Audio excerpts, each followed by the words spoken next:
आइए अब हम लोग चलते हैं 1857 से पूर्व संथाल विद्रोह। जैसा कि अभी हम लोगों ने लास्ट क्लास में ये देखा था कि अब हम लोग संथाल विद्रोह पे चलेंगे। तो संथाल विद्रोह कहिए कि जनजातियों का सबसे बड़ा और सबसे सशक्त विद्रोह कहा जाता है। इसे क्या कहा जाता है? सबसे सशक्त विद्रोह कहा जाता है। इसमें दो प्रकार के लोग आपस में लड़े, जनजाति और गैर जनजातीय लोग। कौन कौन लड़े? जनजातीय लोग और गैर जनजातीय लोग। दो प्रकार के व्यक्ति जो आपस में समुदाय था, वो दो प्रकार का समुदाय था, एक गैर आदिवासी और एक आदिवासी समुदाय। ठीक, इसको हम लोगों ने एक चीज याद रखिएगा, इसे आदिवासी विद्रोह भी कहा जाता है।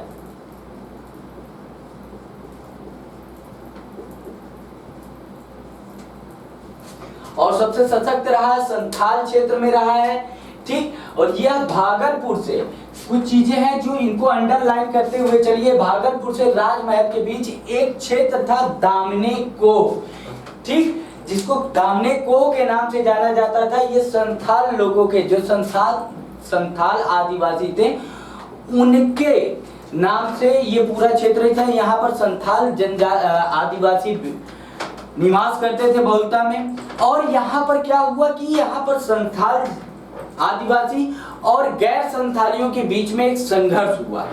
ठीक, इस संघर्ष में क्या था कि किन ने सबसे पहले ये चीज जान लीजिए कि इनके लिए, किसके लिए? सत्ता के लिए। नॉर्मल से भी आता, संघर्ष अगर हो रहा है तो सत्ता के लिए ही होगा। आपस में जो भी युद्ध हुए हैं वो सत्ता के परिप्रेक्ष्य पे ही युद्ध होते हैं। ठीक, इसमें सबसे पहले ये कह लें कि संथाल विद्रोह में जो संथालों के नेता रहे वो सिंधो, काहू और भैरव। सिंधो, काहू और भैरव। तो कान्हू, भैरव, ये तीन इनके नेता थे। ये आपके पीटी में कई बार पूछा भी गया है, तो इनको अंडरलाइन जरूर कर लीजिएगा, ये पीटी में पूछा गया है।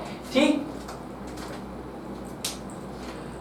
अब यह विद्रोह किसके बीच क्यों हुआ, ये सबसे इसका तात्कालिक कारण था, यह रीजन क्या बना? तो सबसे पहले क्या था? भूमि कर अधिकारियों द्वारा किए जाने वाले दुर्व्यवहार, दूसरा जमींदारों द्वारा, साहूकारों द्वारा किए जाने वाले अत्याचारों के खिलाफ था।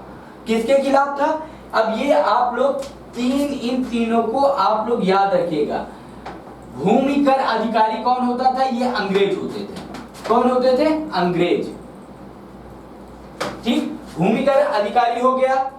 ठीक, साहूकार और जमींदार आप लोग जानते हैं, जमींदार भारतीय लोग थे, साहूकार भारतीय लोग थे। इनके खिलाफ आंदोलन किया गया। मतलब यह पहला आदिवासी आंदोलन था जिसमें सभी समुदायों के खिलाफ एक साथ विद्रोह किया गया। किसके किसके?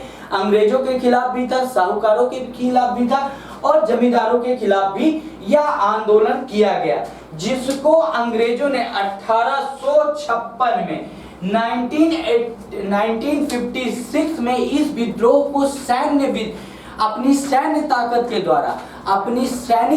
के द्वारा दबा दिया। क्या कर दिया?